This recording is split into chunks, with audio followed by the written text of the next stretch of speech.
ઉત્પત્તિ 12મો અધ્યાય. ઉત્પત્તિનો 12મો અધ્યાય.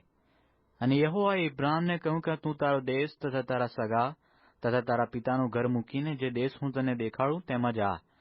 અને હું તારાથી એક મોટી કોમ ઉત્પન્ન કરીશ, ને તને આશીર્વાદ દઈશ, ને તારું નામ મોટું કરીશ, અને તું આશીર્વાદરૂપ થશે. અને જેઓ તને આશીર્વાદ દે તેઓને હું આશીર્વાદ દઈશ, ને જેઓ તને શાપ દે તેઓને હું શાપ દઈશ. અને તારામાં પૃથ્વીના સર્વ કુટુંબ આશીર્વાદ પામશે. અને યહોવાના કયા પ્રમાણે ઇબ્રામ નીકળ્યો, અને તેની સાથે લોત ગયો. અને ઇબ્રામ હારાનથી નીકળ્યો ત્યારે તે 75 વર્ષનો હતો.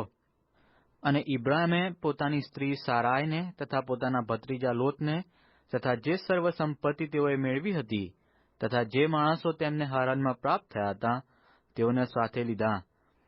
અને તેઓ કનાન દેશમાં જવાના નીકળ્યા, ને કનાન દેશમાં આવી પહોંચ્યા. અને ઇબ્રામ તે દેશમાં થઈને શખેમની સીમમાં મોરેના એલોન ઝાડ સુધી ગયો. તે વખત કનાનીઓ તે દેશમાં રહેતા હતા.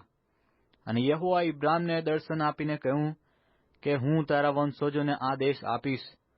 અને જે યહોવાએ તેને દર્શન આપ્યું હતું તેને સારું તેણે ત્યાં વેદી બાંધી.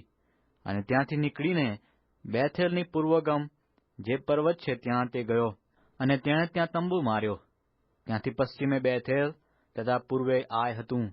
અને ત્યાં તેણે યહોવાને સારું વેદી બાંધી, ને યહોવાને નામે પ્રાર્થના કરી. ત્યાર પછી ઇબ્રામ જતા જતા નેગેબની ગમ ગયો. ત્યાર પછી તે દેશમાં દુકાળ પડ્યો, અને દેશમાં દુકાળ ભારે હોવાથી ઇબ્રામ મિસ્ર રહેવા ગયો. અને એમ થયું કે તે જતા જતા લગભગ મિસ્ર સુધી પહોંચ્યો. ત્યારે તેણે પોતાની સ્ત્રી સારાઈને કહ્યું કે જો હું જાણું છું કે તું દેખાવમાં સુંદર સ્ત્રી છે, અને તેથી એમ થશે કે મિસ્રીઓ તને જોઈને કહેશે કે આ તેની સ્ત્રી છે, અને તેઓ મને મારી નાખશે, પણ તને જીવતી રાખશે. તો હું તેની બહેન છું એમ તું કહેજે, એ માટે કે તારે લીધે મારું ભલું થાય ને તારાથી મારો જીવ બચે. અને એમ થયું કે ઇબ્રામ મિસ્રમાં આવી પહોંચ્યો ત્યારે મિસ્રીઓએ જોયું કે તે સ્ત્રી બહુ સુંદર છે. અને ફારૂનના સરદારોએ તેને જોઈને ફારૂનની આગળ તેના વખાણ કર્યા. અને તે સ્ત્રીને ફારૂનને ઘેર લઈ જવામાં આવી. અને તેણે તેને લીધે ઇબ્રામનું ભલું કર્યું. અને તેણે તેને ઘેટા તથા બળદો તથા ગધેડા તથા દાસો તથા દાસીઓ તથા ગધેડીઓ તથા ઊંટો આપ્યા. અને યહોવાએ ઇબ્રામની સ્ત્રી સારાઈને લીધે ફારૂનને તથા તેના પરિવાર પર બહુ મોટું દુઃખ આણ્યું. ત્યારે ફારૂને ઇબ્રામને બોલાવીને કહ્યું કે આ તે મને શું કર્યું છે?